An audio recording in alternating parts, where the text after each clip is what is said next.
Thus we start the inward journey, the inward pilgrimage, all the way beyond the body, mind, ego complex.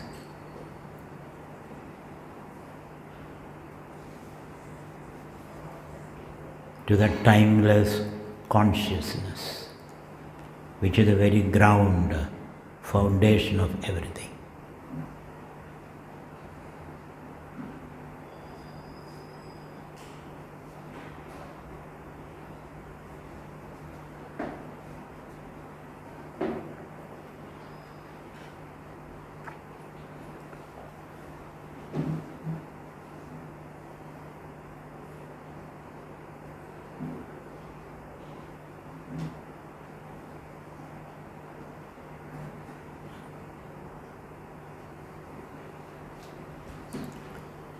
So we may feel distracted or bored as you sit quiet in silence.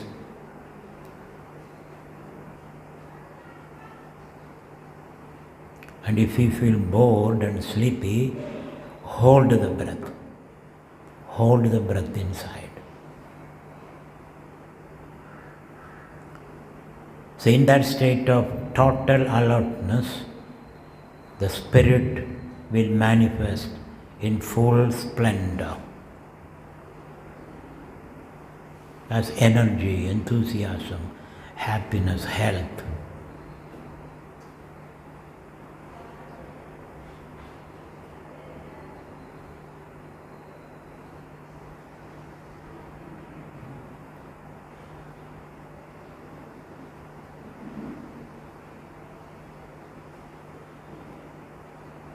And you also experience your body, mind, ego complex as part of the total universe.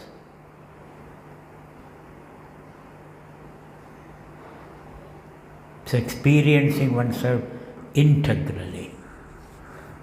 That everything has a vibration in consciousness, spanda.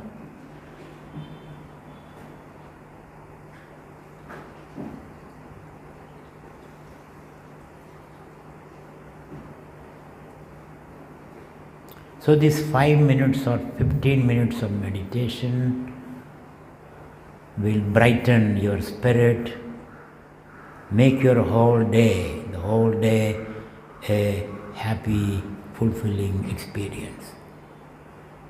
15 minutes of sitting quiet.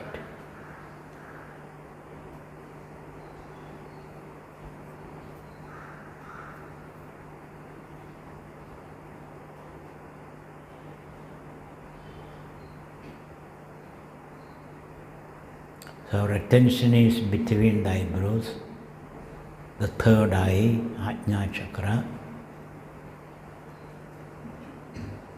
and we are also watching the breath that forces your air, that dances in your nostrils.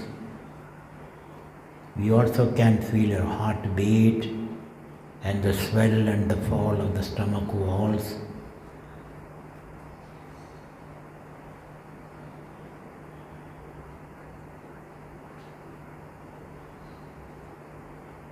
Beyond doing, having, beyond all these, your being, your essential self.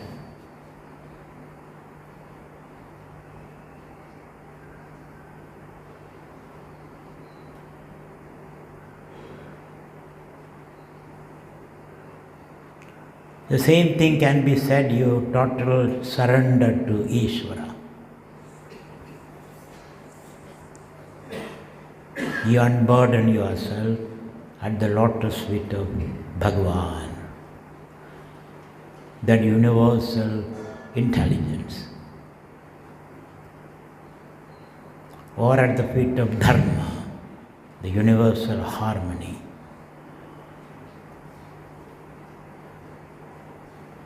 So whichever way you put it,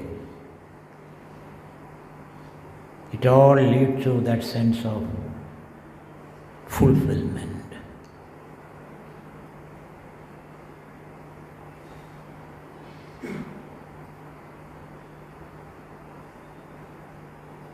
So this practice of meditation every day should be part of your life and your discipline.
Shanti, Shanti, Shanti. Hari Om Shri Gurubhyo Namaha. Hari Om. Open your eyes. Sarva Vedanta Siddhanta Gocharam Tamagocharam Govindam Paramanandam Sadgurum Pranadosmyaham Jandunam Narajanmadurlapamada Pumstam Tado Viprata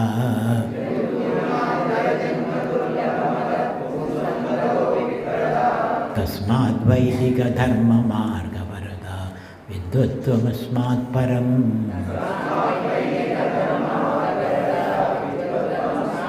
Atmanatma Vivejanam Sunubhavo Brahmatmana Samstidhi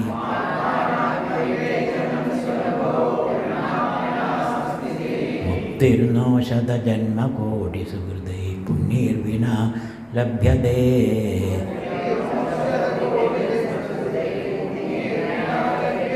Dullabham Trayame Vaidad Devanugraha Hedugam Manushyatvam Mumukshutvam Mahapurusha Samshraya Konama Bandha Kadhamesha Agadaha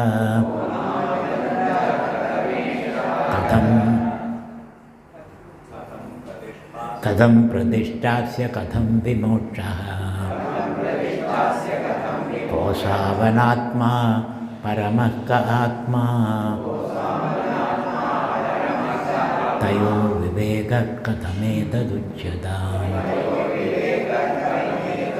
So we come to the 111th sloka, 111th sloka in Vivekachoodamani. Sannapya Sannapya Bhayatmigano Bhinnapya Bhinnapya Bhayatmigano Sangapya Nangapya Bhayatmigano Mahadbuddhanir Vajaneya Rupa. So finally Acharya says the world phenomenon, the phenomenon of the world is indescribable. You may try to analyze it mathematically, physically, chemically, but ultimately it is boggling the mind, you see. It's beyond your categorical, conceptual description. The ultimate experience, sense of wonder. Your jaw drops and your eyes pop up. That sense of wonder is the ultimate experience of the world.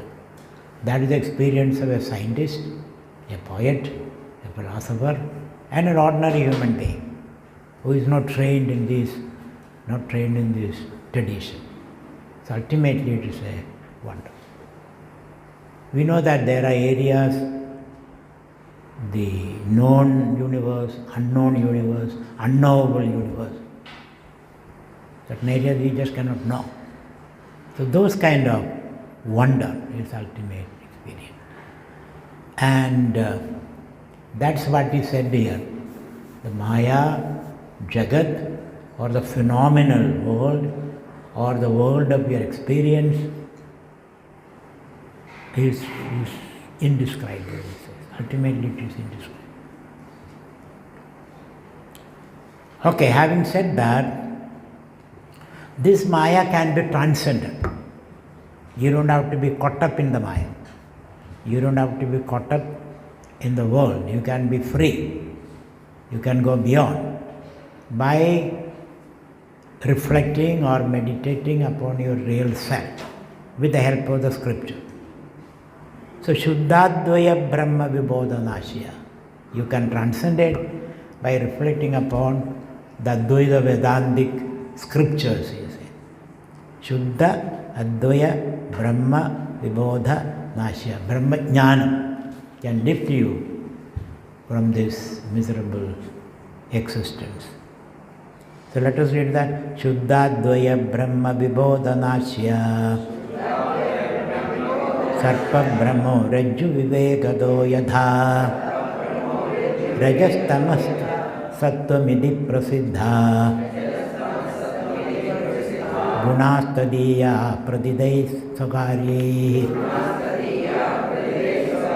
So having said this, Maya Prapancham is indescribable, it's a great wonder, but still they are trying to analyze it.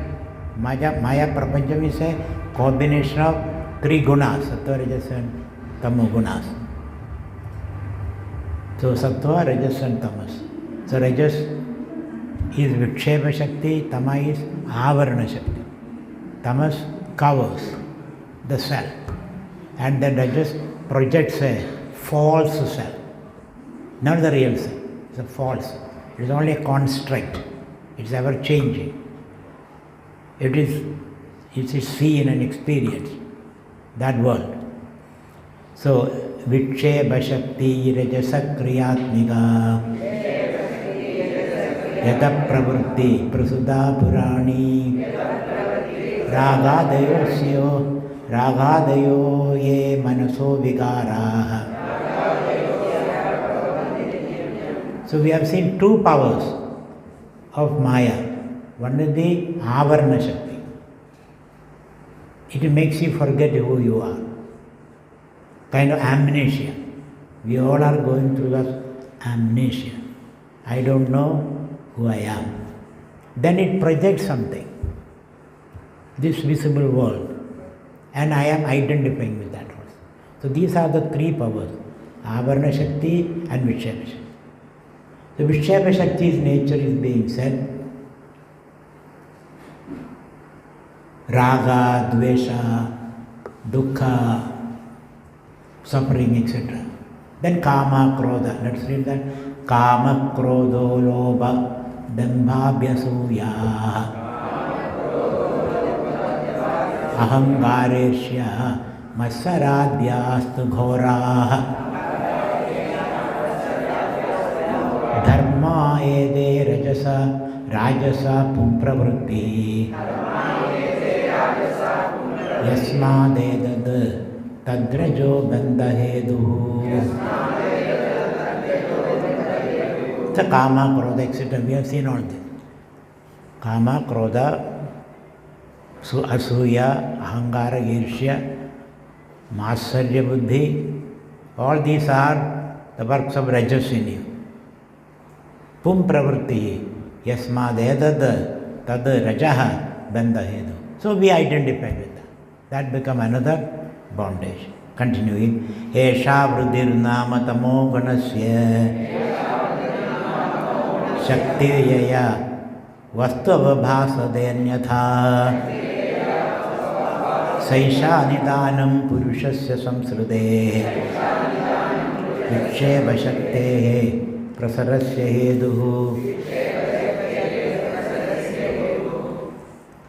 So, jnanam covers, rajas projects. That's the idea in that slogan. Next one, prajnavana vipandito vijaduropyatyanta sushmadriga.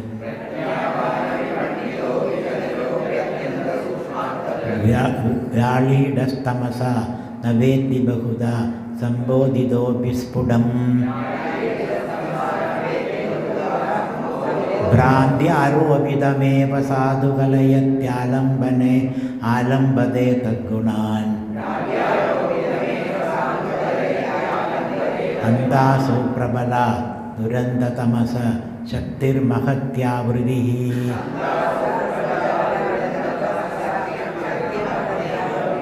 So even a scholar is not free from this influence of tamas and rajas, he says. Scholar, he may have a lot of knowledge, but he doesn't have the deep experience of the Atma. The more knowledge you have, the more unhappy also you become. Isn't it? Too much knowledge confuses you and become unhappy. So the test of your real knowledge is happiness. You have to be a happy person if you are a really knowledgeable person. So what we find, unfortunately, scholars or theoreticians or activists, even activists, very unhappy people. They pull a long face all the time. They think the whole world is their responsibility. They have no faith in Ishvara. So activists are unhappy, theoreticians are unhappy. Nobody seems to be happy. Rich people are unhappy. Married people are unhappy. Unmarried people are more unhappy. Both are there. Nobody is free from the grip of unhappiness because they've forgotten themselves, he said. This self-amnesia is the problem. And they are very, very active ones. So take a breath. Take your time. Don't rush like this. So stand and stare a little bit. That we cannot because we have become automated like that. Things are running like that. There is no self-awareness even for a wise man, even for a scholarly person. Continuing. Abhavana va viparita bhavana sambhavana vipratipattirasya samsargayuktam na vimunjati dhruvam viksheva shakti chabayatyajasram. So these kind of intellectual attitudes, like some abhavana, you have no faith in anything. Most of the intellectuals have no faith in anything. They have no faith in themselves also. So abhavana, utter cynicism, no hope. Viparita bhavana, then they understand things all wrongly. Viparita bhavana. Sambhavana, imagination, living in imagination. Or samshya, doubt. Doubt is good. We don't say doubt is bad. You must have an honest doubt. But then you have to challenge that also. Simply living in doubt doesn't help. Vipratipatti, then indifference. Finally you become indifferent. I am not interested in anything. Nothing works. Nothing will work. That kind of it. Samsarga yuktam na vimunjati dhruvam. It's all because of the tamas. And viksheva shakti, chabayasya. And then out of that cynical attitude, you are acting in this world. And then you bring more cynicism into your life and the life of with whom you associate with. Then another deleterious effect of tamas. Ajnanamalasya jadatva nidra pramadamudhatva mukhastamo gunaha ede prayukto nahi vetti kinchid nidraluva stambhavadeva tishtadi. A person under the spell of tamas, nidralu was always sleepy, or stambhavada. Stambhavada means he stands like a dry stump of a tree, let us say. Nothing, no light about him. The dark pillar.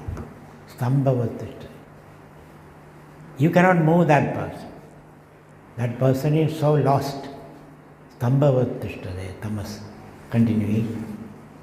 Sattam vishuddham jalavat tadhabhi tabhyam militva saranaya kalpade yatratma bimba pradibimbidas sanna prakashayatyarkaiva ghilam jadam.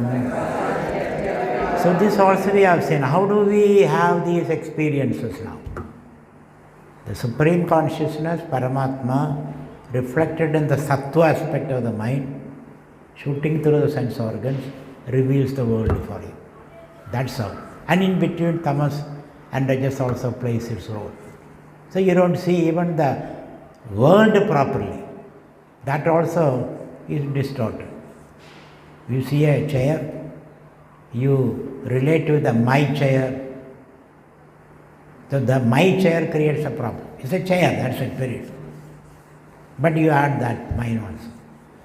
And me, and then my chair means me, I am the chair. If you touch the chair, it is equal to touching me.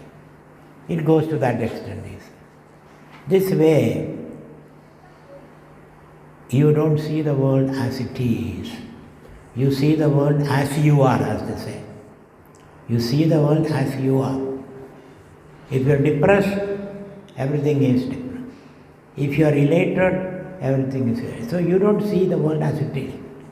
You always see the world as you are, as they say.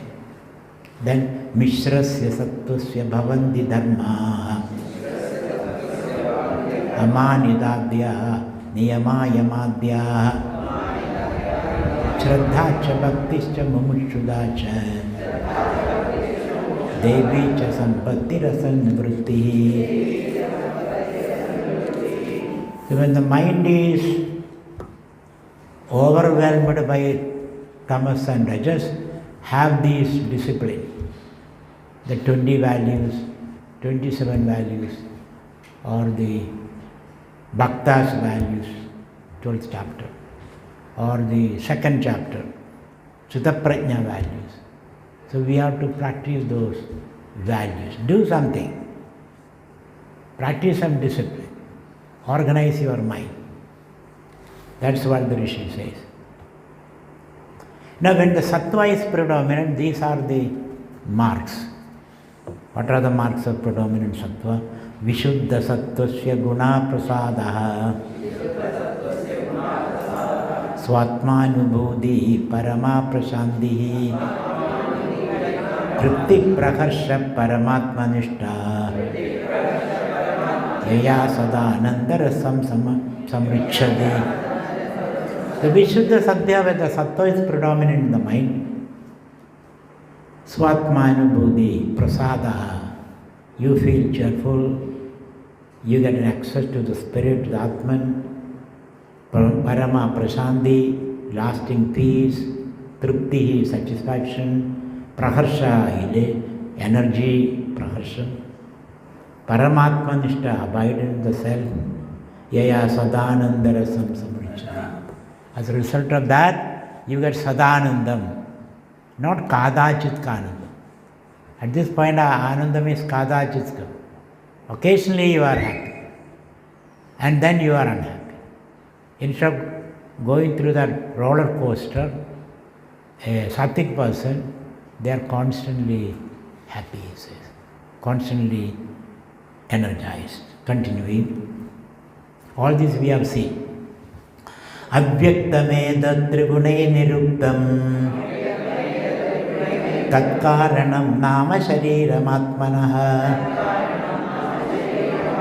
sushuptiretasya vibhaktiyavastha pralena sarvendriya buddhivritti avyaktameda trigune niruktam Tatkaranam nama shariram atmanah sushuptiredasya vibhaktyavastha pralina sarvendriya buddhi vrittihi. So these trigunas can be active, dynamically active. Triguna can be passive also. Samya avastha and Vishama avastha. That goes in a cycle. It becomes active, then it becomes passive. Then again active. That Srishti is like a prakriya the Trigunas go through. So the Trigunas become very passive in deep sleep state. Then Triguna is not active. Only Tamas is active. Tamas covers. Rajas is not active. Sattva also is not active. So avyaktameda Trigunai niruktam. So when these Triguna become avyaktam, in a passive state or samya state, you can say, which is natural. You don't have to do anything about that. After days of hard work, then you automatically, naturally go to sleep. Nobody has to persuade you to go to sleep. You naturally go to sleep. Then Trigunas are in a state of equilibrium. They are not in a state of inequilibrium. Avyaktameda Trigunai niruktam. That state is called avyaktam. Avyaktam means samya avastha, in a state of balance. Trigunas. Niruktam. Tat karanam nama shariram atmanah. That state is called karana sharira. Karya is not manifested. They remain in a state of karana, causal state, or seed state, you can say. Sushupti redasya vibhakti avastha. That state is called sushupti, and that is vibhakti, is distinct from dream and waking state. Dream and waking state, Trigunas in imbalance.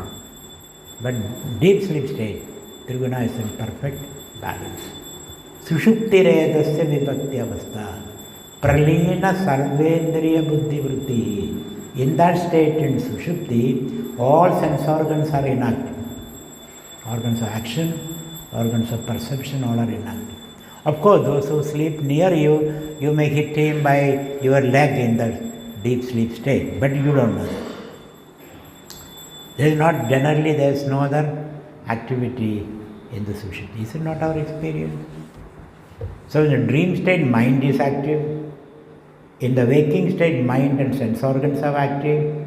In the deep sleep state, neither the mind nor the sense organ or the organ of action, they are all taking rest in deep sleep state.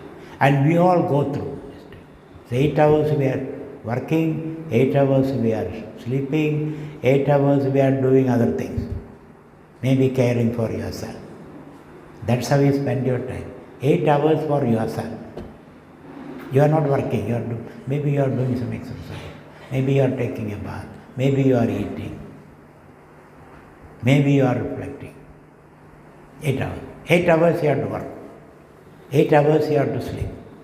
This is how you should divide your 24 hours. 8 into 3, 24 hours.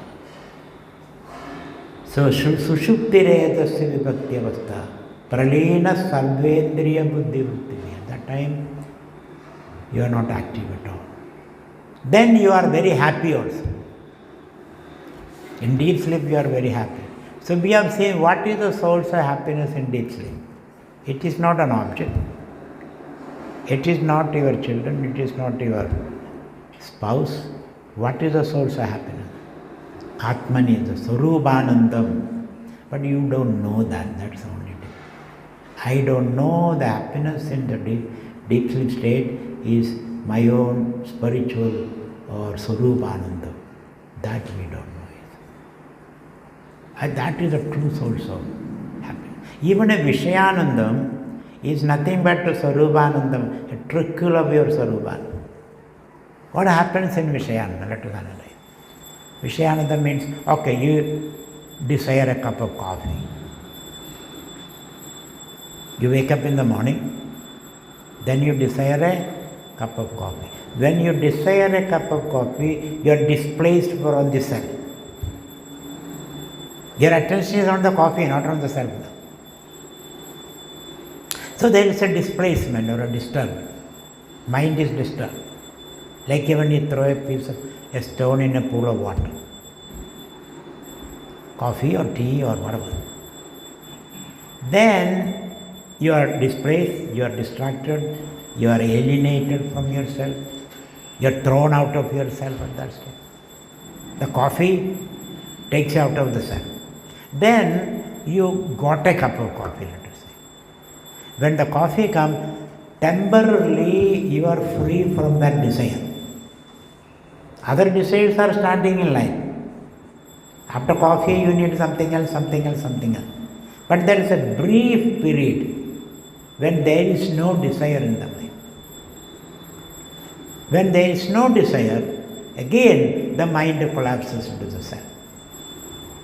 So the happiness you get from drinking a coffee is not from the coffee. Because there is a temporary cessation of desire. And at that brief moment you feel happy. Then another desire comes. Again you are displaced. This way, these objects are constantly distracting you or displacing you from the center. So you become eccentric, as they say, all the same. In deep sleep, you again come back to the center. When a particular desire is fulfilled, you come back to the center. So all the happiness that you experience from coffee, tea or whatever, all an expression of your natural happiness. There is no other source of happiness. It is yourself. So now, when you desire a cup of coffee, look at that desire. Look at that. And sometimes you may be able to get rid of that desire. Sometimes you may be able to fulfill that desire. So all this happiness, Vishayanandam, is nothing but a trickle, a drop of Vishayana, Atmanandam, he said. There is no other source of happiness. So, Vibhaktiyavastha, Pralina Sarvendriya Buddhi Vritti. In that state, deep sleep, nothing is active, but still you are happy. But you don't know that. That's the only problem. You don't know that this happiness I enjoy is my Sarupanandam. That we don't know. Continuing. And as we become old, this knowledge is very, very important.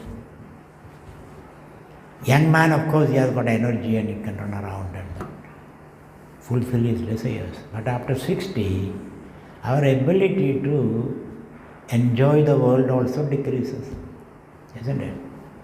Our ability to enjoy. You cannot travel anymore. You cannot eat much. You cannot hear much. You cannot see much. You don't remember things. As after 60, our faculties start wearing off. They are not able to give. So as we advance in age, this knowledge is more important. This knowledge is more important. Otherwise, you will be leading a very cynical, miserable life because there is nothing else for you.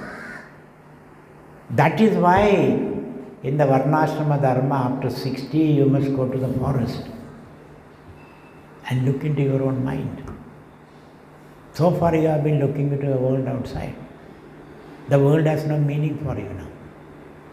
Is it not? World has no meaning. Similarly, world has no meaning in deep sleep.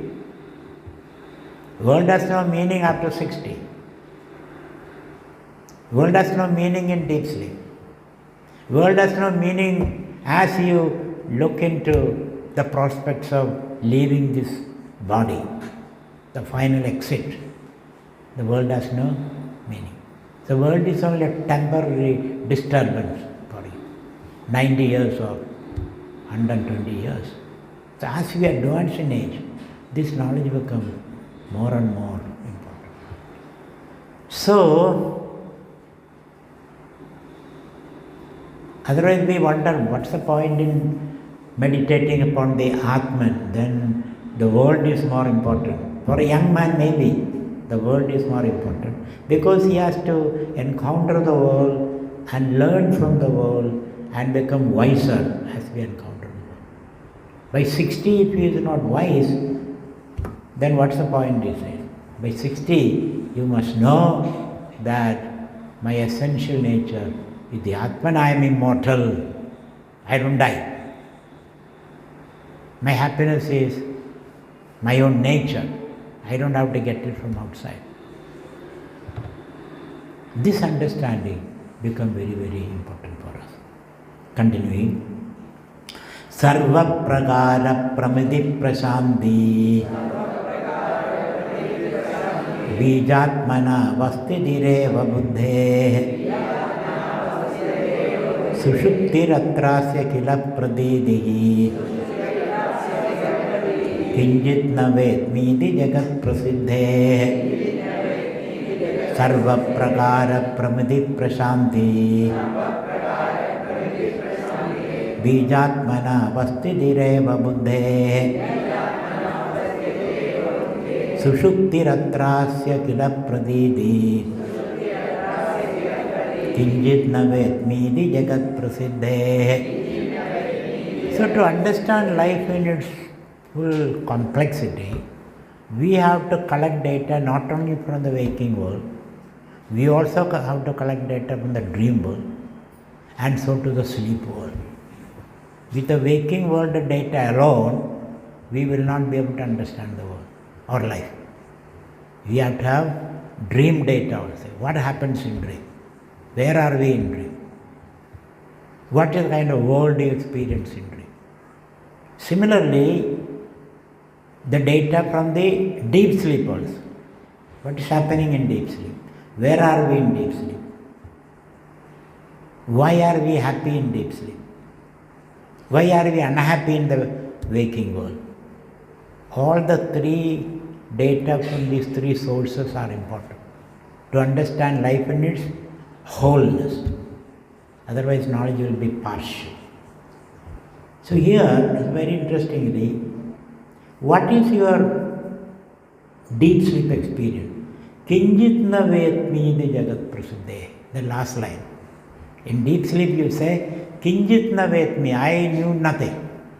There is no knowledge of anything.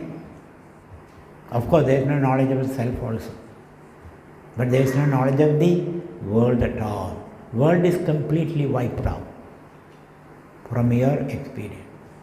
The only person who exists at that place is you. I am there, but I don't know anything. That kind of experience, which is very important for our understanding of the fullness of life. So, Kinjit na vetmi di jagat prasiddhe. It is well known, jagat prasiddhi is well known, that all of us know nothing in the state of deep sleep. Sushuptiratrasya kila pradidi. This is the experience in deep sleep, you say, in Sushupti. I don't know anything. And also we can add one thing more, that I slept well. When you wake up, you say, I slept well. I was happy. So I don't know anything and I was happy. So some people say, not knowing anything also is happiness. It's a state of happiness. I don't know anything. And the wisest people in the world say, I don't know anything. Those who say, I know, probably they don't know anything. So that state in deep sleep. I don't know anything, but I slept happily. Bijatmana vastudi. So what's your status at that in sleep? Bijatmana. You remain in a seed state. The trigunas remain in a seed state. Bijatmana avasthidiye. So Bijatma means the body, mind, ego complex remain in a state. It's not fully blown, fully manifested. Bijatmana avasthidireva buddhe. Buddhi means the mind. The mind remain in a seed state there. It's not completely eliminated. Buddhi can mean antakarana. Antakarana remain in a seed state. Sarva prakara pramati prashanti. All kind of cognitive activities are slowed down. in deep sleep. There is no cognitive activity. There is no seeing, touching, tasting, or walking, grabbing. All the activities are temporarily come to a stop. The cessation of all activity. Sarva prakara, all types of pramidhi. Pramidhi means cognitive activities. Prashanti. You are in absolute state of quietude. So this understanding is very, very important. What happens in sleep? Where are you in sleep? Where are you in sleep? Have you thought about that? Where am I in sleep? Because sense organs are all closed down. Organs activities are closed down. Mind is not active. And still you are there. And that state is called Paramatma not recognizing. Paramatma covered by tamas. You remain in that state. So let's read once again. Sarva pragara pramiti prashanti bijatmana vastidireva buddhe sushuptiratrasya kila pradidi kinjit navetmidi jagat prasiddhe. Now finally he says, what is the meaning of anatma? Atma, anatma. Satyam, mithya. Brahman, maya. So what is the meaning of anatma? Viveka is atma and atma vivekam, isn't it? So we are discussing now the range of anatma, he said. Next. Dehendriya prana manohamadaya sarve vikara vishaya sukhadaya vyomadi bhudanya cha vishwam avyakta paryantam janatma dehendriya prana manohamadaya sarve vikara vishaya sukhadaya vyomadi bhudanya agilam cha vishwam avyakta paryantam janatma. So the range of the anatma. Atman, anatma. I and what I am not. So the range of anatma is descriptive. Deha, body. Body is part of anatma. Maya, mithya. Body means the one you are sitting there. Isn't it? Like a question mark, that body. Body is part of anatma. So don't worry about it. Leave it to its fate. Leave the body to its fate. Like a log of wood floating in the river. The body is influenced by many, many factors over which you have no control, they say. So body is part of anatma. Then what is indriya? Organs of action, organs of perception, also is part of anatma. Indriya. Manaha, indriya pranaha, or the pancha pranas, part of anatma. Manaha, mind, buddhi, that also is part of anatma. Aham adaya, aham means ego, it also is part of anatma. Sarve vikaraha, and their modification, all kind of emotion, kama, krodha, lobha, moha, etc. That also is part of anatma. Vishayaha, the object outside, part of anatma. Sugadaya, pleasure and pain, part of anatma. Vyomadi bhudani, the five subtle elements, also part of anatma. Aghilam cha vishwam, vyomadi bhudani aghilam, all these five sense organs, subtle elements, gross elements, also part of anatma. Cha vishwam, the whole vishwam, vivida pratyagam vishwam, all that you experience, everything is part of anatma. Then what is left? No, there is nothing left in me, isn't it? Everything I thought me is all being reduced into anatman, he said. is Mithya, Maya. Then what is there for me? There is nothing for you, say, except yourself. You alone exist in your glory. You have no more possessions, he said. All possession has been taken away from you. This is the meaning of Krishna grabbing the clothes of gopis. All the possessions are taken away. Now you are standing in stark nakedness, let us say, if I use that language, in stark nakedness, without any clothing, without any labels, without any names, without any possession. Ishavasyamidam sarvam yat kinja jagatyam jagat tena tektena vinjita. Therefore, all this belongs to Ishvara. Nothing belongs to you, he says. So, Vyomadi Bhutani Akhilancha Vishwam, the entire universe that you see, is Mithya, Maya. Avyakta Paryandam, till the Avyakta. Avyakta means Mula Prakriti. Up to that. Trigunas. Triguna Samya Avastha is Avyakta. Mula Prakriti. When Triguna in state of equilibrium is called Avyakta, Samya Avastha. Up to that. So all Maya or Drishyam or Prakriti or whatever you want to say. Avyakta Padyandam idam hi anatma. Now Atma and Atma Vivekananda is very clear now. Isn't it? Atma and Atma Vivekananda is very clear. What are you and what you are not. None of this is me. So what about my body? I am not that. My thought, I am not that. My perversion, that also I am not. My anger, I am not that. So you can check off all this. You can be angry and you say, I am not that. I am not my anger, I am not my hunger, I am not my thirst, I am not my thoughts, I am not my ideas, I am not my ideologies. Then who are you? Who are you? Chidananda Rupa Shivoham Shivoham. Chidananda Rupa Shivoham Shivoham. That's what you have to chant.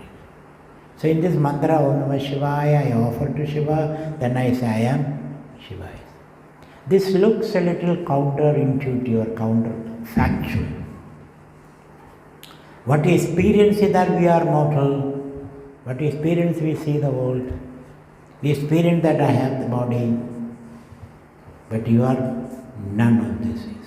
These are all anatma, kshetram. You are the kshetrajna.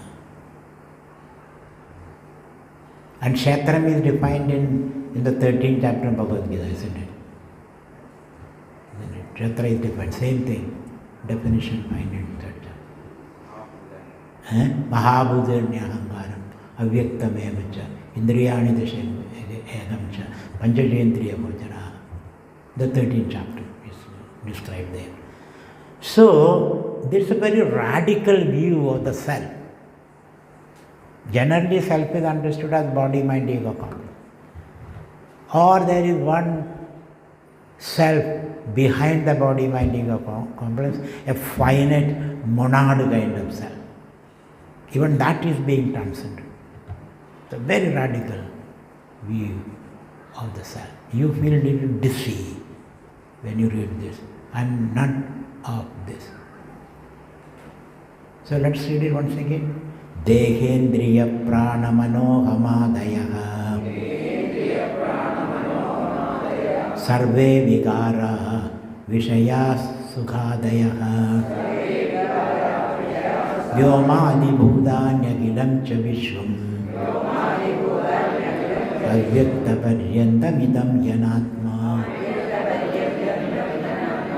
So the entire universe is discarded as anatma, or seen as anatma. So I am not expecting anything from this, that kind of an attitude. That's what I said, a little counter-factual or counter-intuitive, you can say. So we are now swimming against the current now. We are bringing this idea to bear upon our experience. Continuing. Maya Maya Karyam Sarvam Mahadadi Deha Paryandam Asadidam Anatma Tattvam Viddhitvam Marumarichiga Kalpam Maya Maya Maya Maya Karyam Sarvam Mahadadi Deha Paryandam Asadidam Anatma Tattvam Viddhitvam Marumarichiga Kalpam. So there is a severe criticism on Advaita Vedanta that you have discarded the whole world. You have nothing to do with the world. I am beyond all the world. So what about my family, my job, my country, my culture? What about those things? Should I become indifferent to all that? That's a very important question, because this is Maya, this is literally non-existent. It appears and disappears. So what is my response to the country, culture, family, my own body, my children, my spouse? What will I do with that? So with this understanding, you have to deal with that. Of course, you have a family, culture, tradition, country, activities. So with this understanding, you have to deal with the Maya world. How do you deal with that? It's up to you. This is up to you. From this standpoint, you have to decide. You can create groups of people, you can create countries, civilizations, language. In the self, there is no language also. Language also disappears. Culture disappears. Country disappears. But still it is there. Still it is there. That's why mithya. You cannot say it is there or it is not there. You cannot create such a categorical definition. So how do we deal with it? We have to discuss that also. How do we deal? But before that, let us get established in the self. Then we can think of the other thing. So the idea is that when you are a happy person, you naturally, your response to the world will be natural. Nobody has to instruct you how to deal with the world. Become spontaneous. It's a flow experience happens to you. So, Maya Karyamidam Sarvam Mahadadi Deha Paryandam. Maya and its effects. Maya Karya. What are the effects? Panchabhutas, Trigunas, etc. Mahadadi Deha Paryandam. Beginning with the Mahad. So in Sankhya, says that first is there Mula Prakriti, then Mula Prakriti becomes Mahad or Buddhi, then Mahad Buddhi becomes Ahankara. Ahankara becomes the Panchabhutas. Panchabhutas become the rest of the world. So Mahadadi Deha Paryandam, up to the body. All the Stula Sharira. All these are Asad. Asad means not worth wasting your, sweating your, breaking your sweat, he says. All these are Asad. It neither exists, nor does it have any significance. Asad. So don't break your sweat on this kind of thing. Asad, idam, anatma tattvam. All these are anatma. Drishya. Viddhitvam, marumarichika kalpam. They are like water in the desert, you see. Is it there? It's not there. But you see it. So you see the world, but it's not there. You see the sunrise, but that's not the fact. Is it not true? I see the sunrise every day, but does the sun rise? No. I see the earth flat, but is it the truth? No. I see the stars are very small, but is that the truth? No. Stars are so huge. So similarly, the world that you see and seems to be so important, actually, Marumarijiga Kalpam, they are like water you see in the sun, which is not there. Very difficult to accept, isn't it? It's not that easy. Very difficult to accept this. But this is the fact. The fact is that when you inquire into that, okay, let us inquire what is this world. This world is made up of molecules. Molecules made up of atoms. Atoms are made up of electrons, neutrons, protons. And when you go further, it becomes a field of infinite possibilities. You create it by a look. I look at the world, consciousness interacting with this field of infinite possibilities. And this field of infinite possibilities is consciousness itself. There it creates a desire and then. So when you really look at it, it is not there. That's why Mahat Buddha Anirvachaneya Rupa. That's why I say, don't sweat the small stuff. Take it easy. Take it easy. Don't make it so important, you see. And that's why the world is just a fun. It's fun. Enjoy it. It's like a magic show. Maya viva vijrambayatya vimaha yogi vasvachaya, isn't it? It's a magic show. It's for your entertainment. Bhoga abhavargartam. It's a magic show.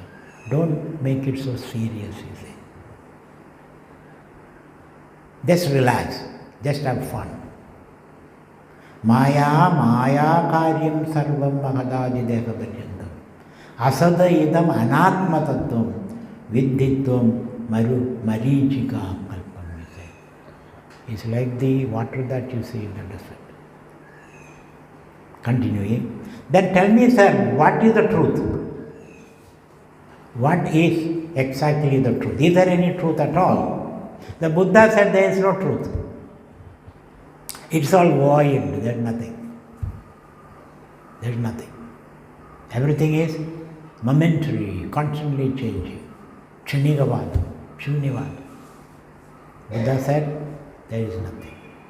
And Buddhism was there in India for a long time, for 1,000 years. Buddhism was a major religion in India after the classical Hindu period. Then Shankaracharya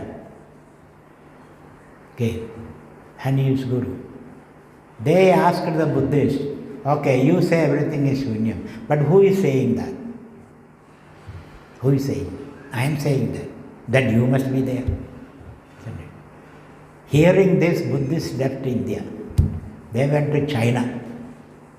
They went to China, Japan, Korea, or these places. So there is a pioneer, there is a friendly embrace. Shankaracharya banished Buddhism from India. So this is one question here. Who is saying that it's all Shunya? That person cannot be Shunya, because true negative will become a positive, isn't it? So therefore, finally Buddhists left India. So it is not Shunyam. There should be some truth. Mithyayaha satyabhashyatam asti. Mithya must have a true foundation where these things appear and disappear. So what is the truth? Next. Adhade sampravachyami swarupam paramatmanaha yadvijñāya naro bandād muktaha kaivalyamasnude. Adhade sampravachyami swarupam paramatmanaha yadvijñāya naro bandād muktaha kaivalyamasnude. So the entire universe, which is a manifestation of the Supreme Truth, consciousness, can be considered as Ganapati. Whole universe is Ganapati. You can worship as the universe as Ganapati. If you read Ganapati, other Vishesham, you will know that. Ganapati, in that particular form, you can worship. Or you can worship the entire universe as Hanuman. You can worship that. Hanuman Upasana, Ganpati Upasana. Or you can worship as Devi. The entire universe as Devi you can worship. And then that Upasya Devata will lift you from this material universe. So here Shankara, having put everything in the basket of Mithya, then he comes, what is the truth? Next one. Adhate sampravachyami Swarupam Paramatmanaha Yadvijnaya naro gandad Muktaha kaivalyam ashnudet. Adhate sampravachyami. Then the Shishya is sitting there, not knowing what to do now. The Guru has taken away everything from him. All his possession, body, mind, world, everything. Then he is sitting there, not knowing what to do. So the Guru says, Adha now te sampravachyami, I will explain. Swarupam Paramatmanaha, the true nature of truth. Paramatmanaha Swarupam, the nature of Paramatma. I shall explain to you. Paramatma means the truth there, the Satya. Atma. Yadvijnaya, knowing which, Naraha, human being, Bandhad Muktaha, free from bondage or suffering, Kaivalyam Ashnude. They gain the state of Kaivalyam. Kaivalya can mean many things. Kaivalya can mean aloneness. Only you are there, nothing else is there. Only I is there. So there is one portion in Brihadaranya Upanishad. Brahman looked around. Then he saw nothing. There's nothing. So he got scared. I am alone. Nobody is there. So bhayam. Then Brahman thought, whom am I afraid of? There is nobody to be afraid of. To have fear, you should have a counterpart, isn't it? So Brahman said, Duvidadi bhayam bhavati. If there is other, there is fear. When there is nobody, there is no need of fear. Aham Brahmasmi. Then he declares, Aham Brahmasmi. So similarly here, what is your real nature? What is the truth? We have to see this. Kaivalyam Ashnude. I enjoy my aloneness. An aloneness where there is no second. Advaita alone. I am all that is there is me. Me the consciousness. So there is a series of meditative verses that we find about the truth.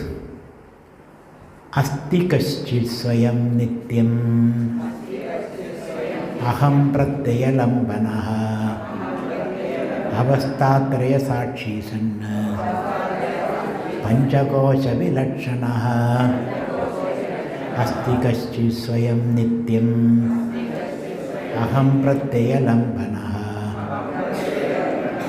avasthatraya sakshi sanna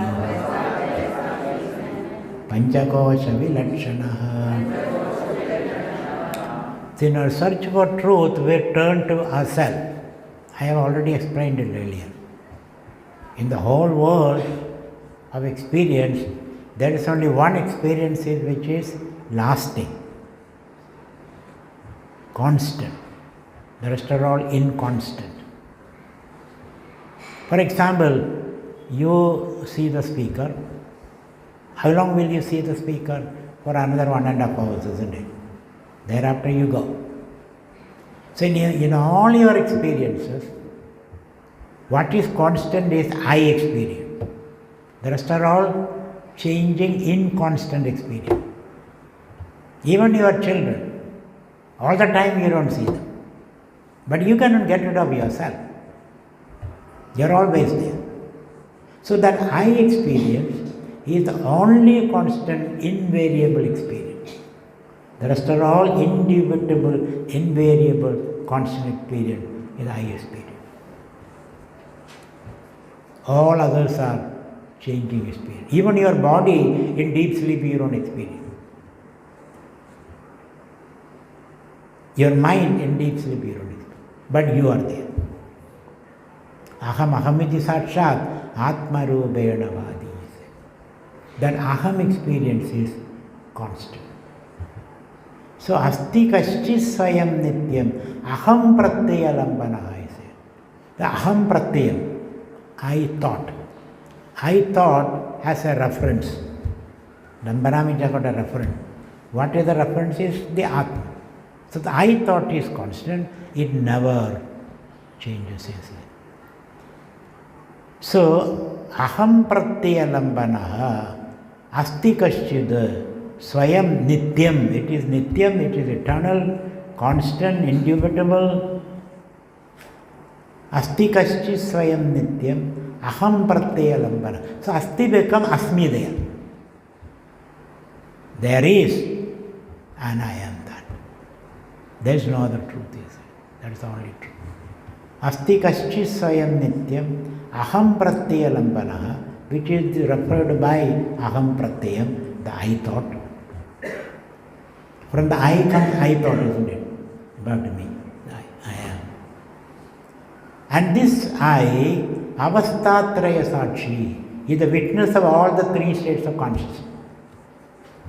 All Jagrat, Swapna, Sushupti. The I continues. Panchakosha vilakshana, beyond the Panchakosha. Annamaya, Pranamaya, Manomaya, Vijnanamaya, Anandamaya. It is beyond all that. That I is the only truth. The rest are all changing phenomena. So let us read that. Asti kaschid swayam nityam aham pratyaya lambana avastatraya sakshi sanna panchakosha vilakshana. Now the question is that how many ahams are there? There is aham in you, in me, in my enemy. So there should be plurality of ahams, I. When you go deeper, there is no plurality of I, is only the reflected consciousness. Really there is only one consciousness. So there is unity of aham. There is only one aham, the Mahad aham. That's what he said. Yo vijanadi sagalam jagra swapna sushuptishu buddhi tadvritti sadbhavam abhavam ahamityayam. Yo vijanadi sagalam jagra swapna sushuptishu buddhi tadvritti sadbhavam abhavam ahamityayam. These are all very deeply meditative verses. So I am finally focused on the I experience. Do you experience I? I don't. You say I don't. Okay, at least that I is there, isn't it? Even there is the I is there. So dig into that. Go deep into that I experience. It's just not a thought. As somebody said, I think, therefore I am. No, you are, therefore you think, isn't it? You cannot think without you. Don't say, I think, therefore I am. Actually, you are, therefore you think. So this I is the subject of meditation in Vedanta. Nothing else. Nothing else. You have reduced everything into trash. You have trashed everything. And the one who trashes it is our object of experience. So we are meditating on that.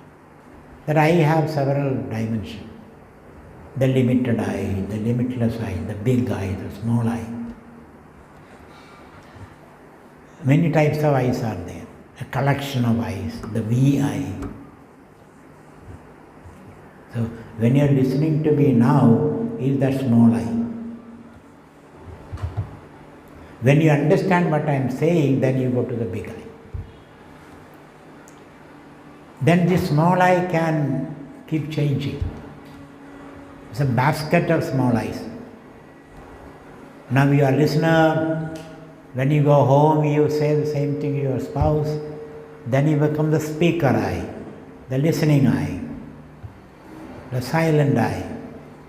Just depending upon the environment, this small eye changes colors, changes patterns, changes structure.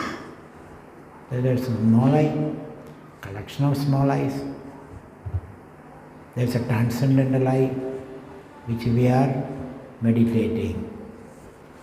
So finally we funnel our attention to the I experience. That's why Ramana Maharshi constantly asks, Koham, who am I, who am I, who am I? Who am I? Is I. So I seems to be the problem. So we are meditating on that.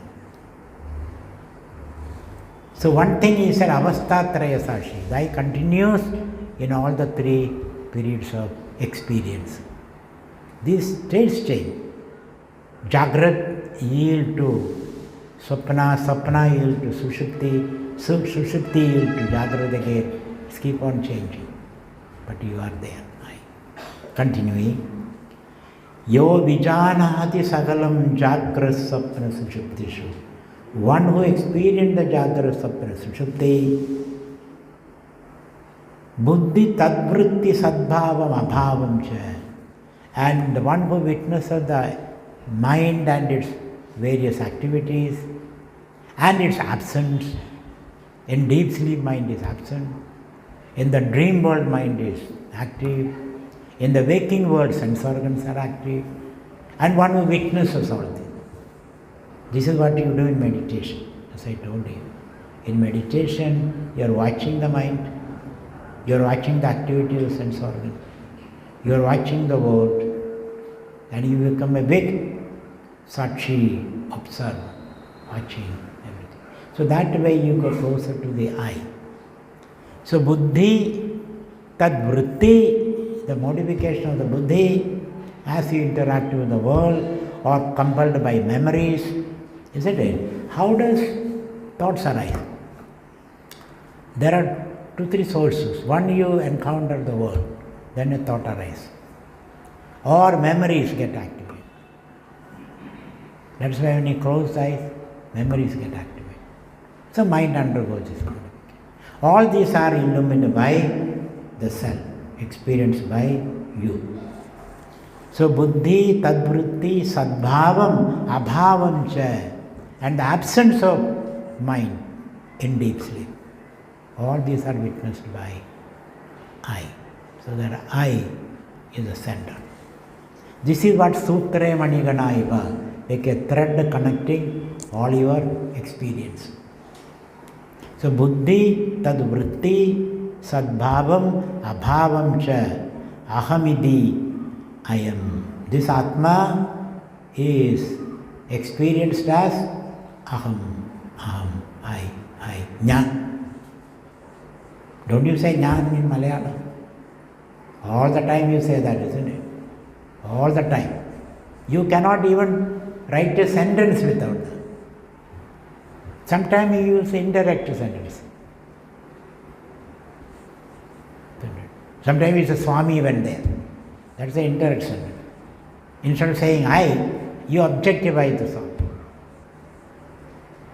So whichever way you say that, I cannot leave you, you say. So it was done. It was done. Sometimes you use that, it was done. It was accomplished. But who accomplished it? I accomplished it, isn't it? So this way, whichever way you say, you cannot escape from the I, you say. I is your constant nature. Buddhi, tatvritti, sadbhavam, abhavam, ahamidi, I am Atma, this truth is nothing but aham, I. That's it. That is Shiva. Shiva. So this is what we are meditating. Continuing. Yap pashyadi swayam sarvam yam na pashyadi kinchana yaschedayadi buddhyadi na tadyam chedayatyayam.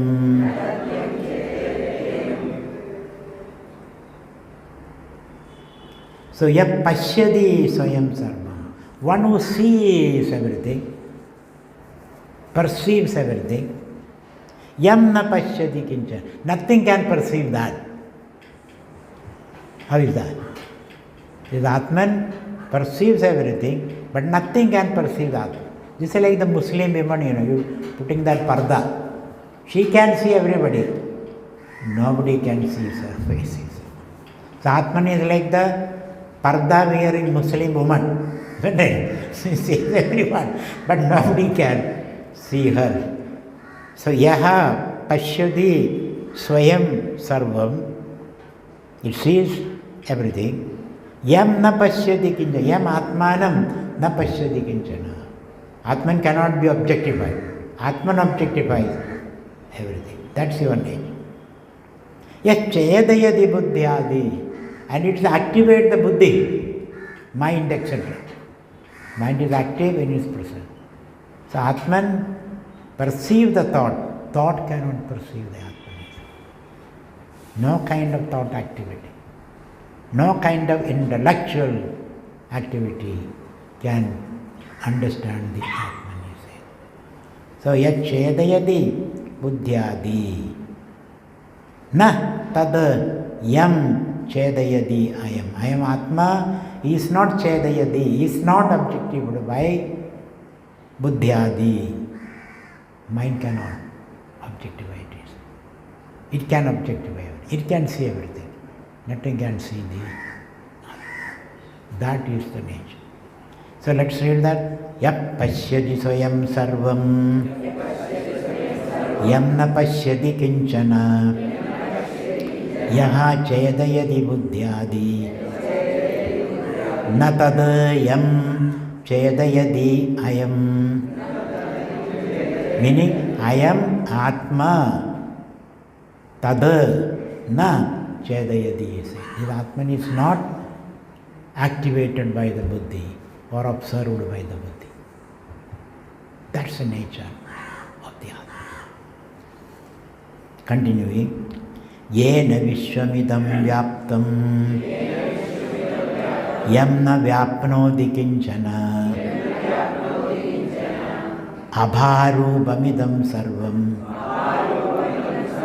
yam bandham anubhatyayam yena vishwamidam vyaptam yam na vyapnoti kinchana abharubamidam sarvam yam bandham anubhatyayam. Again, this monotonously it is repeating. Yena vishwamidam vyaptam. The Atman envelops the whole universe. How is that? How is that? You can say this light envelop the whole room, let's say. The furniture, the people, everything is enveloped by the light. Without that envelopment of the light, you will not see anything. So just as the light envelops all the objects in this room, similarly, the Atman, the consciousness, envelops everything. Everything is in the Atman, the consciousness. Think of that. If you are not conscious of things, that doesn't exist. But it may be existing for somebody else. But that also, somebody also is conscious. That's why he is experiencing that. So without the light of consciousness, nothing can be experienced. And if you don't experience, it has no existence. So, yena vishwamidam vyaptam, yamna vyapnodi kinchana. None of these objects can pervade the Atman. Atman pervades it. Consciousness pervades it. Object has no pervasiveness. These are tiny specks floating here and there. Yamna vyapnodi kinchana. Abharupamidam sarvam. Bha means light. Abha means darkness. Abha. Abha and Abha. Abha means darkness. Abha means full of light. So sometimes you get the name Abha, meaning light. Light. Abha means no light. That prefix is a negative prefix. Abha. Ajnanam. Jnanam, ajnanam. Abha. So the whole thing is dark unless you bring the light of consciousness. Nothing is experienced without the light of consciousness. When things don't proclaim their existence by themselves, this table is presented to me, my consciousness. So I say there is a table. Table does not stand up and say, look here, I am here. If it says it will be very dangerous, isn't it? Suddenly the table says, look here, I am here. I say, is the table there? Table says, yes sir. Not possible. That's why it's so dark. It is presented to me and I say, I see a table. So he says, Abharubam idam sarvam. Everything is dark unless it is illumined by consciousness. Yam bhandam, consciousness alone exists, shines. Everything is anubhatyayam. Everything is shining in its light. Na tatra suryo bhadi, na chandra tarakam, nema vidyuto bhandi, kudo yam agnihi, tameva bhandam, anubhadi sarvam, tasya bhasa, sarvamidam vibhati. The sun has no light unless it is illumined by consciousness. It seems sun is very bright, isn't it? It's dark actually. Consciousness has to illumine them. Then alone you can say there is sun. That question is there. How do you see the table? Because there is light in my eyes. How is there light in the eyes? Because there is light in the mind. How is mind is lighted up? Because of consciousness. How is consciousness lighted up? By its own light. Don't take that logic ad infinitum. This light illumines everything. And who illumines that light? By itself. To see this light, you don't need another light, isn't it? So this light is Swayam Jyoti, self-evident, Swayam Jyoti. The rest are all shining after the light. So he says, Abharubamidam sarvam yam bhandam anubhadi ayam. I am in this world. He is shining in the light of consciousness. That's why natatra suryo bhadi, chandra tarakam, nema vidyuto bhati, kudoya bhakti. Tameva bhandam anubhadi sarvam. It alone shines. Everything is shining after that. Let us read it once again. Yena vishwamidam vyaptam yanna vyapnoti kinchana abharubamidam sarvam yam bhandam anubhatyayam.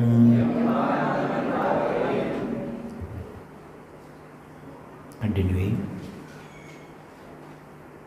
Yasya sannidhi matrena dehendriya manodiyah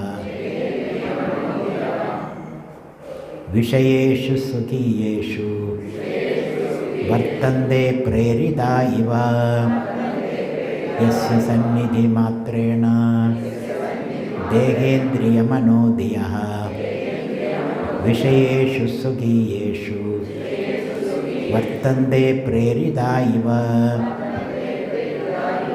The dehendriya manodiyah, body, mind and sense organs, yasya sannidhi matrena vishayeshu sugiyeshu vartande. In the very presence of the Atman, the sense organs are active. Only the present. That's why it's mayadhyakshena prakriti suyadaya sajaracharam. In the presence of the sun, all lotuses bloom. In the presence of the magnet, all iron filings are active.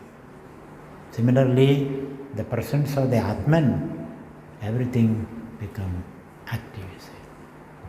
When the presiding officer comes, look at somebody in a parliament meeting, when the speaker steps in and assumes his seat and banks his gavel, then everybody is active, isn't it? So similarly, in the presence of the Atman, everything is active. So yasya sannidhi matrena dehendriya manodeya vishayeshu sugiyeshu vartande. They all get active in their respective vishayas.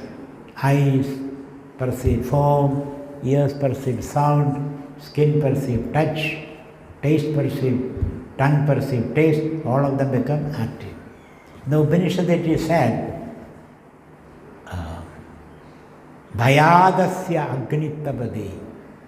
Because of the fear of this Atman, fire is burning, you see. Suryastabadi. Because of the fear of the Atman, the sun is shining. And Mrityudhavadi Panchamahayadi. And the Mrityu, the Lord of Death, whom everybody is afraid of this Atman, another way of putting it. So in the presence of the Atman, this again is a good leader is like that. He doesn't have to say many things. In his presence or her presence, everybody is active, you see. Have you seen that? When the boss is in the office, everybody is active. Boss doesn't have to speak much. And the boss who speaks more, nobody will be active. The less the boss speaks, the better, you see. Boss is more listening type, not speaking type. He has to listen more. In his presence, everybody is active. So similarly, in the presence of the Atman, yasya sannidhi matrena dehendriya manodiyaha vishayeshu sugiyeshu vartande preridaya vastu motivation. So very presence is a motivation. The very presence is a very interesting concept. You don't have to speak much, you just lend your presence, you see. Then everybody is active. When the sun is up in the sky, all the lotuses are active, all human beings are active, birds fly, all activities take place. Continuing, that's a message for us. You lend your presence as a leader. So the leader is Atman in a community. The Prime Minister Modi is our Atman actually, isn't it? In his presence, we are active. Some people are more active also. They don't let the parliament function also. There's more activity. Everybody active in the presence of the leaders. The Raja is supposedly the soul of the country. Mother is supposedly the soul of the family. And Atman is supposedly the soul of the universe, he says. In their presence, things are active. Continuing. Ahangaradi dehantaha vishayascha sukhadayaha vedyante ghadavadyena nityabodhasvarupina ahangaradi dehantaha vishayascha sukhadayaha vedyante ghadavadyena nityabodhasvarupina. So nityabodham, nityanandam, sadanandam, sarupanandam. Nityabodham. Nityabodham means permanent consciousness, let us say. Nityabodham. Nityabodha swarupina. That is your nature. You are bodhanam, nityabodham. That's your nature, you see. That's your nature. Your nature. My nature. Everybody's nature. Bodha anandam, you say. Nitya bodha anandam, you say. There can be kadachitka bodham also. Abodham also is possible. You see, nitya bodham. So nitya bodha swarupina vedyante. It is in the light of that bodha, everything is illumined. All knowledges take place in this bodha. It's something like Ghadavad. You see a pot. The pot is shining in light. Light is shining in your consciousness. The step down is there. This light illumines the pot and that light illumined by consciousness, then you say, I am seeing the pot. Sometimes there is no light, the pot is plunged in darkness. Pot. I hope you understand what's a pot. So the pot made up of clay pot. In the light is there, it illumines the pot. But if you are blind, pot is not known. Light is there. So that light is to be illumined by consciousness, which is shooting through the eyes. So when the pot is plunged in darkness, then you don't see the pot, isn't it? But consciousness is there. The experience is, I don't see the pot. That also is a seeing, isn't it? That also is saying, I don't see the pot, that knowledge. When the light is there, I see the pot. When light is not there, I don't see the pot. I know, I don't see the pot. In all conditions, whether you know, whether you don't know, whether you see, whether you don't see, consciousness is active in all that state. That's a Ghadavadhyena. Just as I see a pot, similarly, I see the whole universe. The whole universe is reduced to the status of a pot here. It's just a pot which can break. It is made yesterday and tomorrow it can break. After the Big Bang, there's the big crunch. Srishti, Siddhi, Laya. This is all universe is seen as a pot. Ghadavritti. And behind all the pot there is the clay. Similarly, behind the whole universe, consciousness is there. So, Ghadavadhyena Vedyande. Just as you see a pot, you see the world. And the world is made up of Ahangaradi Dehandan. For Ahangara, till the body, your physical body, Vishayaha, object outside, and Sughadeyaha, the experience of pleasure and pain, all of them, and their range of things is shining in this consciousness and become an object of your experiences. That is the truth, and that is you. I don't say you, I am that consciousness. Continuing.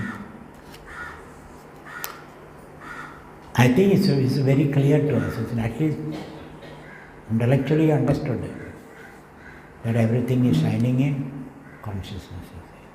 Then the next question is that where do they come from?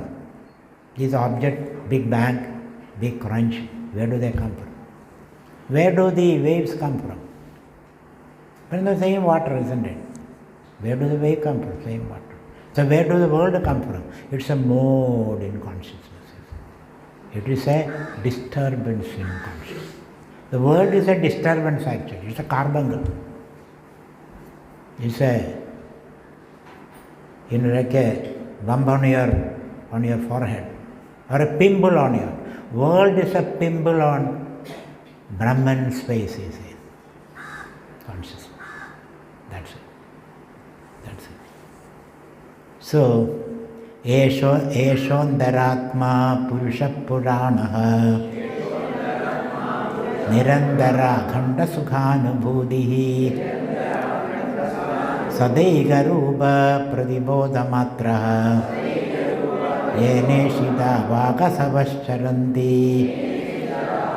So thinking that suppose when you are caught in a traffic jam and you have to go to the hospital, emergency ward, your mother is there and you are rushing there, then you are caught in a traffic jam and you sitting in the car fretting and fuming. At that time can you bring this thought, is it? At that time can you bring this thought?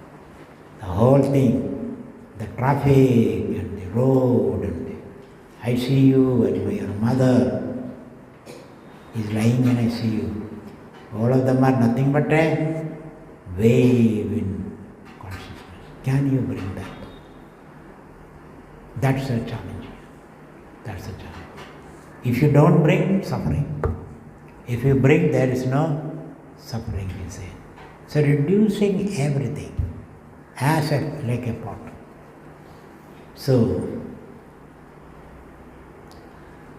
Eshondaratma Purusha Puranaha Nirandara Sughanubhudi Sadega Rupa Pradibodha Matra Yaneshida Vagasavacharandi. So this I experience is described here. How is that? Eshaha Andaratma. This is the innermost self in your Andaratma. Purushaha, one who dwells in this body, mind, ego complex. Purusha. Puri Shayadedi Purushaha. Purnatvat Purusha. Purusha doesn't have any gender meaning here. Puri Shayadedi Purusha. One who lives in this Karya Karana Kalava, this assemblage, one who lives.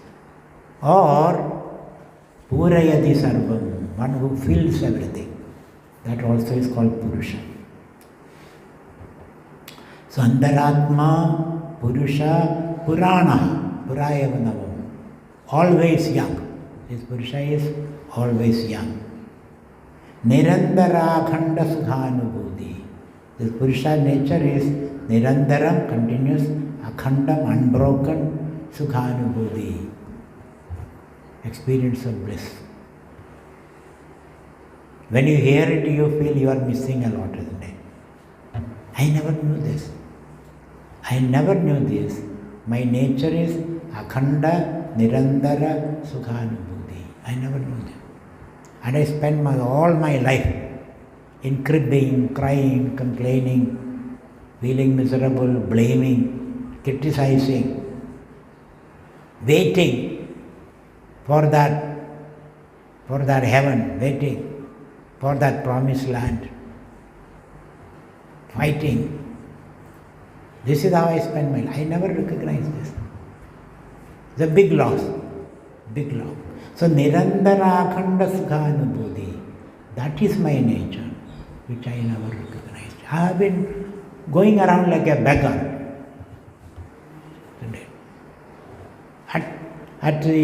In every object I have been seeking, begging.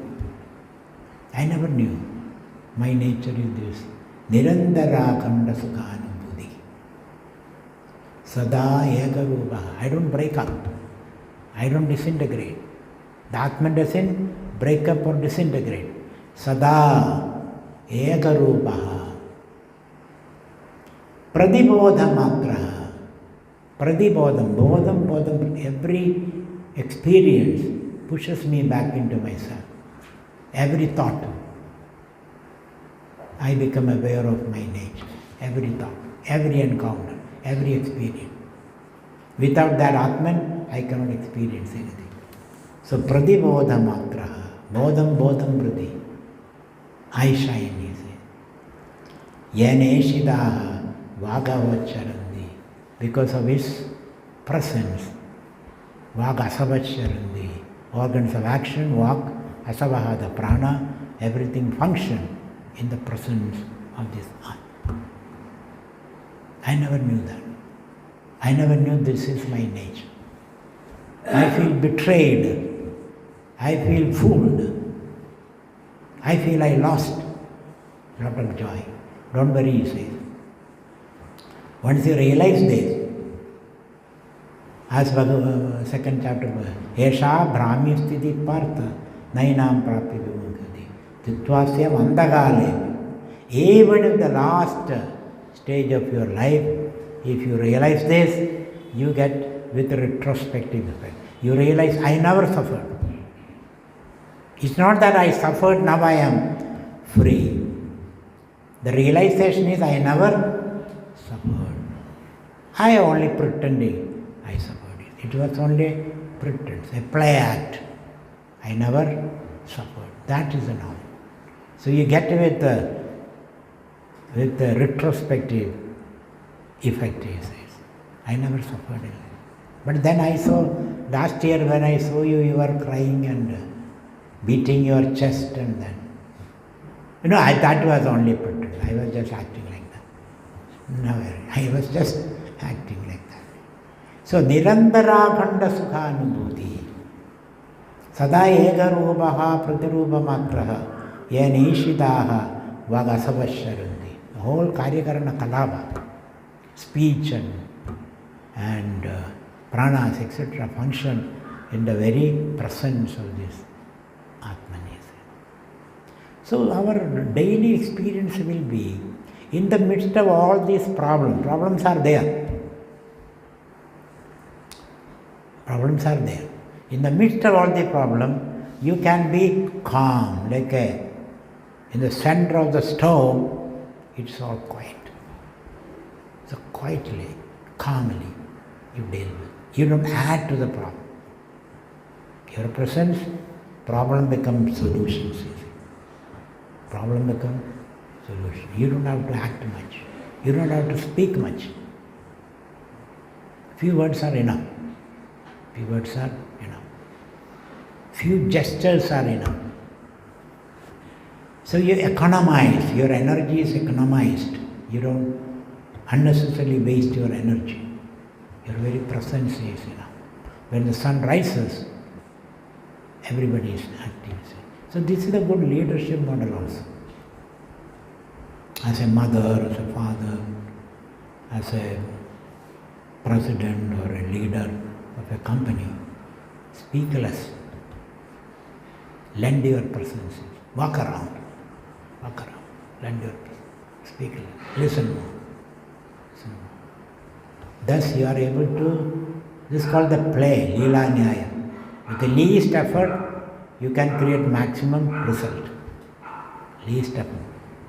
Isn't it? We have seen at home, children are not studying, they are fighting, mother also goes, mother shouts at the children, children shout at the mother. Then mother beats the children. Children also do something. Big kolahal, pandemonium at home. Then the father is sitting in the top floor. He is hearing, tolerating for a while. Then it's too much. Father doesn't come down, he only clears his throat. That's enough. Everybody got the message. Everybody got the message. So, your leadership should be like that. We all are leader in our own way.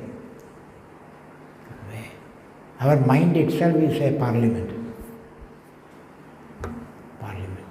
A parliament of owls.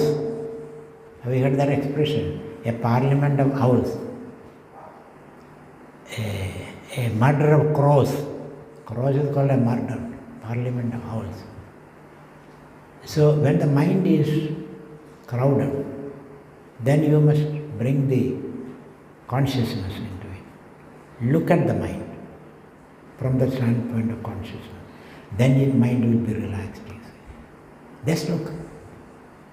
Not with eyes, but the inner eye. You look at the mind. Mind will behave. Mind will behave. So, Niranda, Yena Ishidaha, inspired by whom? In whose presence? Things are all active, we say. Continuing. Atraiva sattvatmanidhi guhayam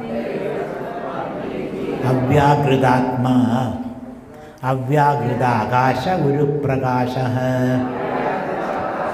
akasha uchche revivat prakashade sudejasa vishwamidam prakashayan atraiva sattvatmanidhi guhayam avyagruda akasha guru prakasha akasha uchchaire vivat prakashate sudejasa vishwamidam prakashayan. Now here is a meditation on this. So far you have been understanding, you understand what it is. Now there is a little bit of meditation. Atraiva sattvatmanidhi guhaya. Sattvatma means when the mind is in a state of sattva. That becomes guha, that becomes the cave. Guha. So whatever guha we make is only a representation of that guha. So guha is really the sattva mind, where thoughts arise, cognitions arise, experiences arise. And the center of that experience is I experience. So when you wake up in the morning, the first experience is I, isn't it? Then other thoughts come. First thought is I thought. I am here, I woke up. Oh, it is 5:30 or 5 o'clock. First is. Then other thoughts come. I have to go to the office, I have to do this, I have to do that. So the center thought when you wake up is I thought. So the I is supposedly residing in a guha, the cave of the heart. So you meditate. Where does I thought come from?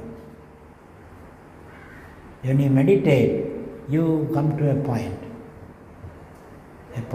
in the core of your being. So that's called the guha, the cave. Yo veda nihidam guhayam taitriyam. Satraiva sattvatmani divuhayam avyakridagasham is it. That's the subtle, a very subtle space. So we talk about three spaces. One is the bodhagasham, where objects exist.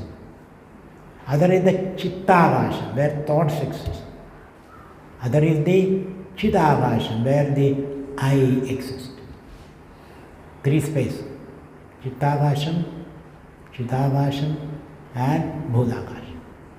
So objects, thoughts and the I. That agasham called avyakrita agasham. Urupravasha, there the I exists, consciousness manifests there. So through that consciousness is manifesting, through that certain space. Agasha Ucheyi, that is the highest space. Just as Revivat Prakashade, there the Atman manifests as the sun, he said. Taittiriya Bhagavad Gita. Thousands of suns simultaneously arise. That's all.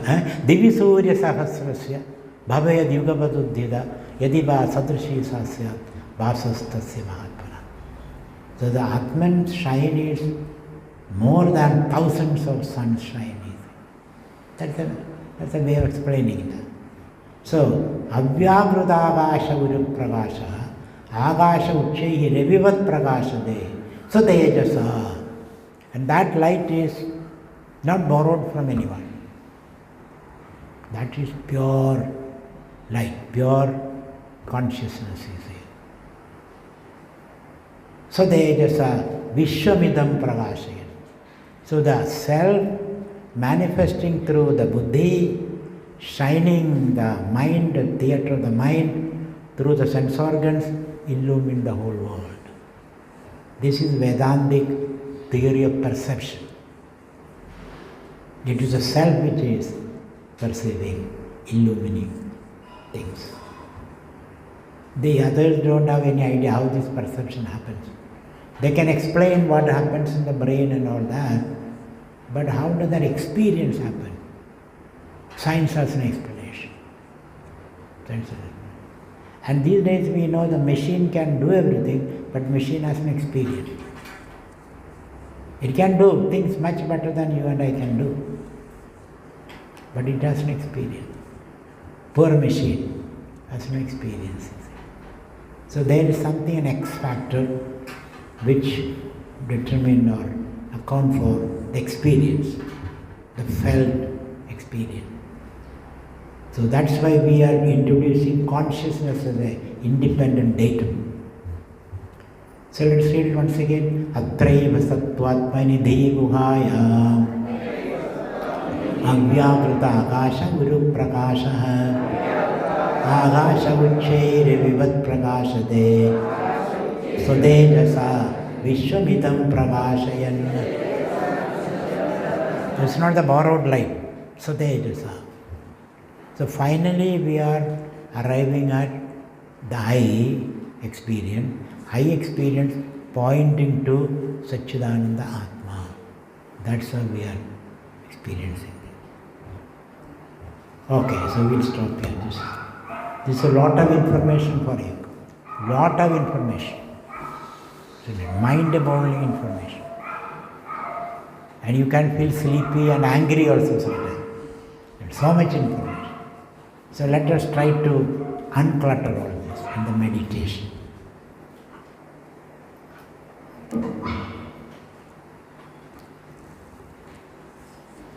So with your eyes closed,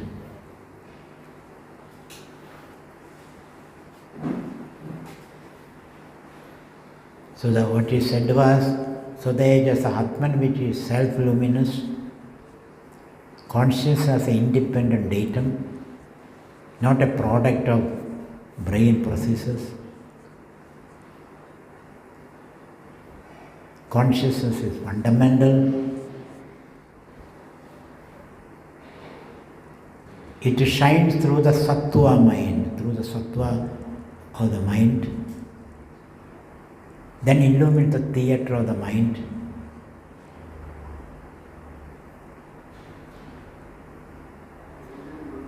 And that mind in contact with the world, that contact creates vrittis in the mind, padavritti, gadavritti, madavritti, etc. And those vrittis are shining in this reflected consciousness.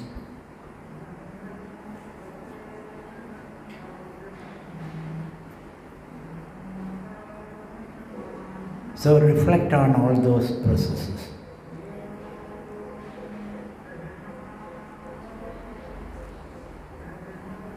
So we say it is a guha, it's a cave, because consciousness manifests through the sattva aspect.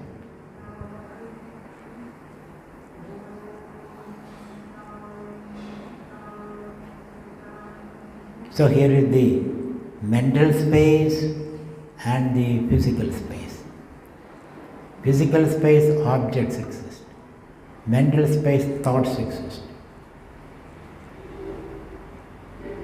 Thought is produced by either a contact with the external object or memories. Memory also is the deposits, the vestiges of your old experiences.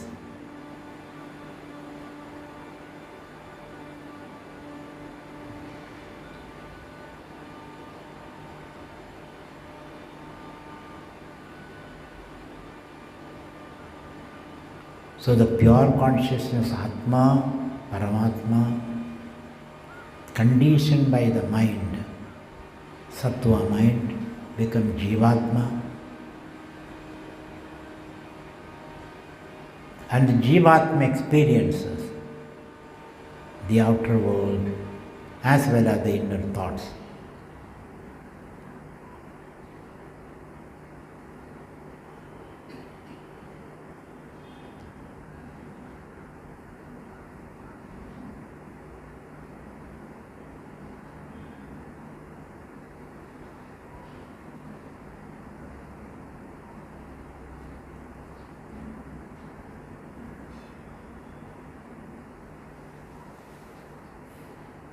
And the only truth is this Paramatman or the Atman or the Bodha.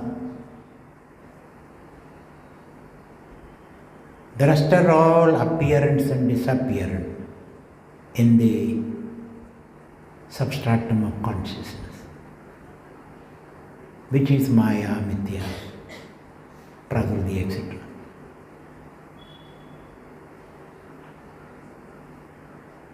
So in the seat of meditation, we are trying to capture this vision or understanding.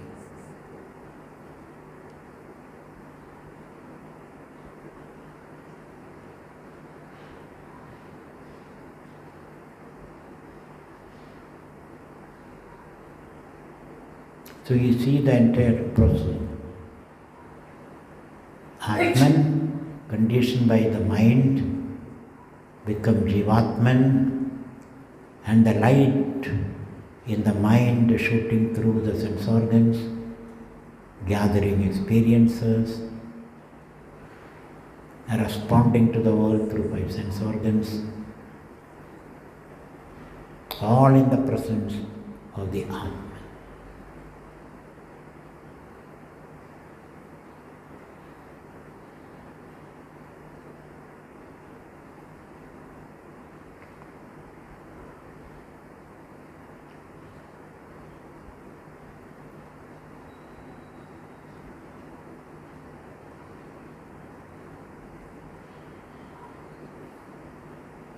So you can visualize the Buddhi Guha. The Buddhi Guha where the I thought arise.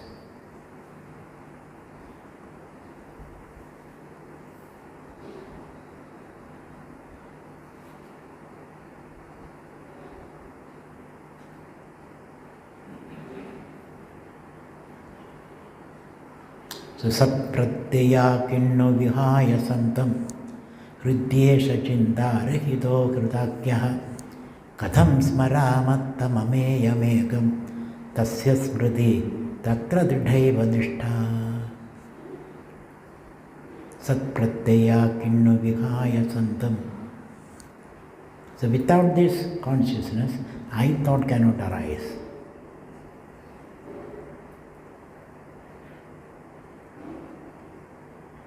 And our attempt is to abide in that center from where I thoughts arise.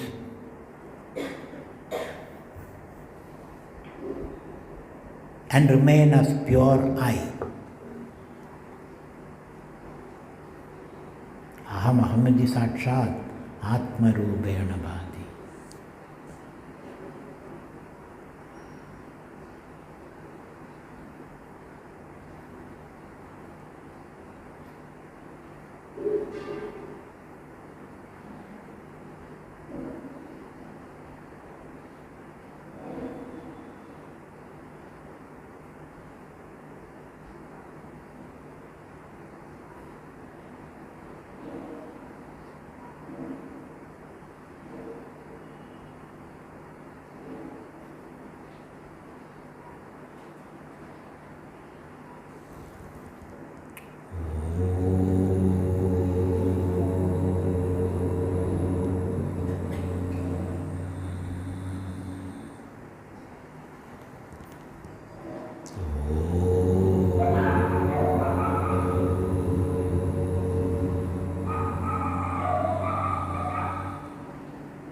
Hare Om.